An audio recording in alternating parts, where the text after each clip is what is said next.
Hey y'all, Jamie here, proud 55-year-old trans woman from New Orleans. So, where last I left off, I was at an evangelical camp in Texas, outside of Houston, Texas, okay? And it was the end of camp week, and there was supposed to be a big banquet.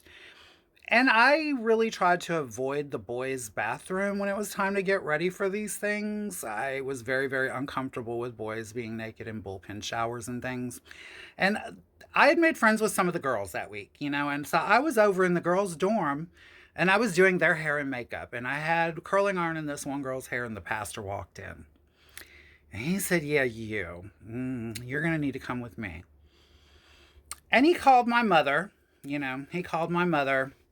And it took her about 2 hours or so to get there from Houston. And so she came up and got me. And when I got back to her house, when I got back home, I guess it was home. Um, yeah, her and her boyfriend got into this thing where they would take turns beating me. And while one would be beating me, the other one would be reciting biblical scriptures. Yeah, they would preach the gospel while they were beating me. And my mother liked to wrap the tongue end of his belt around her fist, and then she would just swing the buckle wild, and it would hit me wherever it would hit me. So that happened. That obviously happened when I got home from that summer camp. Ooh, they were pissed. And during that sixth grade school year, listen, my father had also started seriously dating a lady. Her name was Gail. And short, little, dark haired Italian lady, just like my mother. Only two little, short, dark Italian women my father ever dated. Other than that, my dad liked big, busty blondes. Big, leggy, busty blondes. That was his thing. Loved Marilyn Monroe, that type. And so when I met Gail, I knew she was different. Like, she was the only other one that reminded me of my mother in a way. In a way. She really couldn't hold a candle to my mother, but in a way. Um, and so, yeah, he's dating her, and I'm being beat the hell out of in Houston, Texas, and hiding bruises and getting through. And, you know,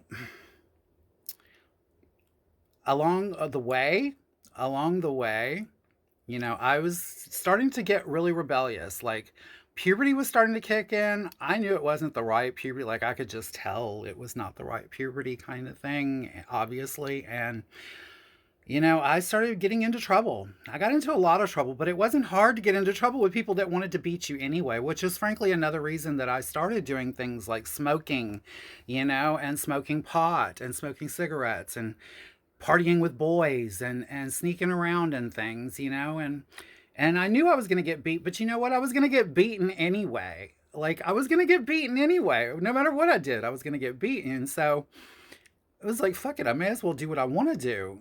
That was kind of the monster they created with that. And so, yeah, with that evangelical church thing, listen, that church, between my mother and that church, they tried baptizing me 3 times over a couple of years. 3 times they dipped me. Triple dipped. Still didn't take. Still didn't take. But yeah, she tried. She tried. Listen, she tried.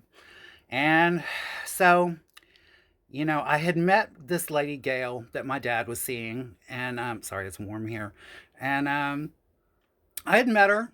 I wasn't overly impressed by her. You know, um, I just got a vibe, like an instant vibe.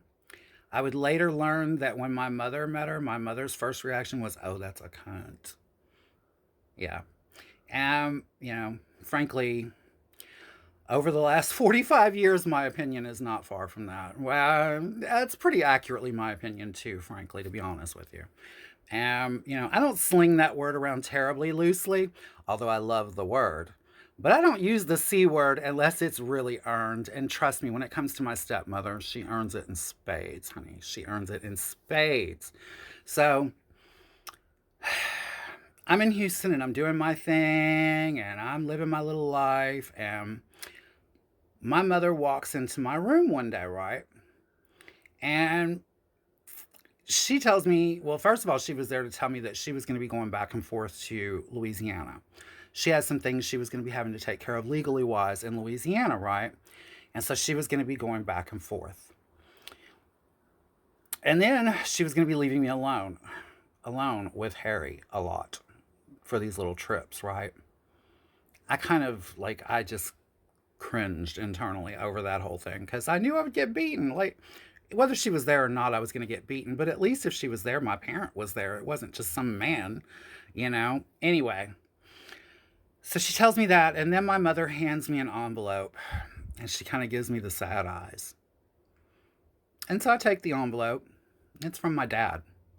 Recognize my dad's handwriting immediately. My dad has this really eloquent, gorgeous handwriting, okay? And so, yeah, it's a letter from my dad. When I opened it up, him and Gail had gotten married. And I don't mean ran away to Vegas for a quickie wedding. I mean, they planned a whole fucking plantation wedding in Louisiana. Big old wedding out at the plantation with the whole family there and everything.